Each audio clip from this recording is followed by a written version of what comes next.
nós vamos ver dois vídeos, tá certo? Dois pedacinhos de vídeos do YouTube, não são os vídeos inteiros, aproximadamente 2 minutos cada um. Os dois produzidos pela Trip. E os dois entrevistando titãs, ou na verdade um ex-titã e um titã, né, da banda Titãs, falando sobre drogas, tá certo? Com essa dimensão, vamos dizer assim, da consciência através das drogas. A primeira coisa que eu acho um absurdo, assim, a questão das drogas serem proibidas. Assim como o álcool, o tabaco, as drogas deviam ser tratadas como um caso de saúde quando a pessoa tem uma tendência à compulsão.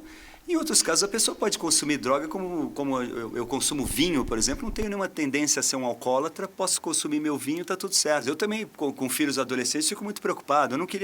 Eu já cheirei cocaína, mas hoje em dia eu fico com medo que meu filho cheire cocaína. Eu não quero que ele cheire, entendeu? Então, agora, como é que eu posso evitar isso? Com conversa aberta, franca. E eu sempre conversei com os meus filhos, até porque eu não tive como evitar, porque eu lembro quando meus filhos eram pequenos, vocês estavam lançando uma biografia dos Titãs, aí eles estavam folheando o livro, de repente veio uma foto, eu e o Arnaldo sendo preso. Aí eles falam, pai, você já foi preso? Aí eu falei, o que eu vou falar? Aí eu expliquei. Então, quer dizer, acabei tendo um diálogo, como teria de qualquer forma, mas isso acabou deflagrando que eu tivesse até antes da hora. Quando vocês fizeram aquela música lá, eu não gosto do Papa, como é que é? Eu não gosto do não sei o quê, eu não gosto da igreja. Se aquilo fosse um conclave, que tipo de fumaça estaria saindo na pequena chaminé da casinha onde os Titãs compuseram essa música? Essa é uma pergunta facílima de responder. Seria a fumaça dos nossos cachimbos da paz. Vamos a outra, uma experiência não tão não problemática, vamos dizer assim.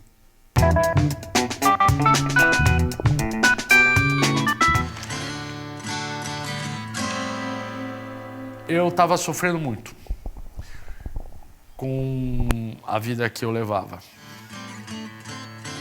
Eu sempre fui muito produtivo, sabe? Com cocaína, principalmente. Sempre usei muito para compor e tudo mais. Eu lembro de uma época que eu fazia uma conta, assim, tudo bem, se eu cheirar, mas se eu fizer uma música, tá ok. Sabe, assim? E como eu fazia muitas músicas, parecia que tava ok.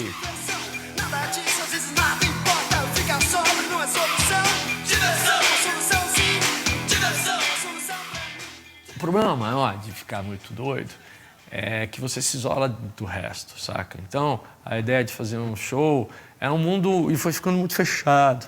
E a minha vida parecia desorganizada, eu estava separado da Vânia, e ela sensatamente falou, bicho, do jeito que você está, você não vai pegar as crianças, certo? E isso soou para mim como um anúncio do fim. E eu, de fato, sim, tentei me matar. Eu estava muito doido, tomei 2 caixas de Lexotan, qualquer coisa. Fui socorrido, foi a tempo, tive uma intoxicação e tal. E eu resolvi experimentar a abstinência do álcool. E me dei conta que tinha uma abstinência de muitas outras coisas que eu não tinha percebido.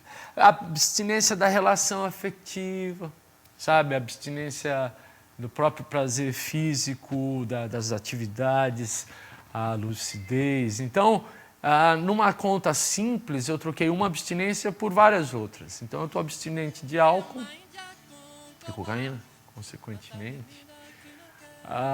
E ganhei outras. Então, eu estou muito satisfeito com isso. Depois vocês podem ouvir as entrevistas todas inteiras.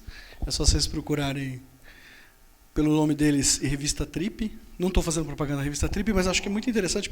Tem várias camadas de análises possíveis nessas entrevistas que vocês viram aí, né? Acho que a gente não pode esquecer que nós estamos falando de 2 pessoas brancas de classe média de sucesso. A coisa já é tão complicada para essas pessoas, vocês imaginam que a gente coloca a privação social e econômica dentro desse contexto, né? E por incrível que pareça, um dos grandes problemas da ciência da dependência é, até bem recentemente, ela simplesmente não olhar com clareza para a questão social. Ou olhar como unicamente como consequência das drogas, né? E não como causa, inclusive, né? Assim, mas Toffoli, você está falando que tudo que envolve droga, então a droga não tem culpa de nada. Bom, primeiro que a palavra culpa é complicada em qualquer contexto, mesmo que a gente esteja falando de humanos, né? Mas responsabilidade, que seja elemento causal, fator de risco. Não, é um fator de risco, com certeza.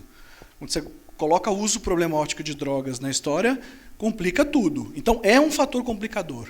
Então, se você tem o componente social e você coloca também a droga no meio da história, você faz uma multiplicação das dificuldades. Então, em nenhum momento eu estou querendo dizer que isso não é uma dificuldade a ser lidada, que está tudo beleza, que é ok, que é lindo, e que a gente fica só na perspectiva mais para a linha do Tony Bellotto. Embora ele coloque uma preocupação, né? Eu não quero que meus filhos usem. Eu usei, mas eu não quero que meus filhos usem.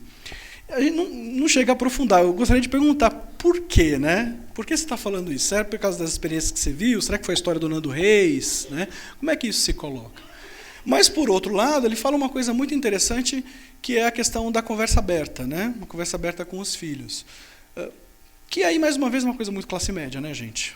Nas quebradas, não é bem assim que a coisa funciona. Então, tem outros graus de complexidade também. Né? Hã? E nem na classe média é fácil. Né? Mas, assim, teoricamente, a classe média, Vila Madalena, toda descoladinha e tal...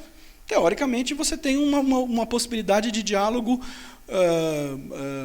que, sei lá, estou sendo preconceituoso nessa minha fala, mas acho que é mais tranquilo. Eu acho que provavelmente é mais tranquilo.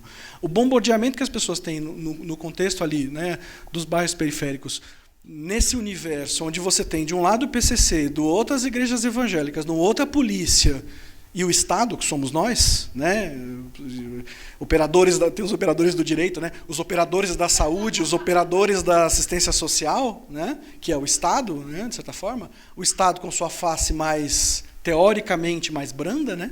Teoricamente mais branda, porque a mais feia é a da botina da polícia. Né? Então, isso acho que vale a pena a gente pensar um pouco sobre isso também.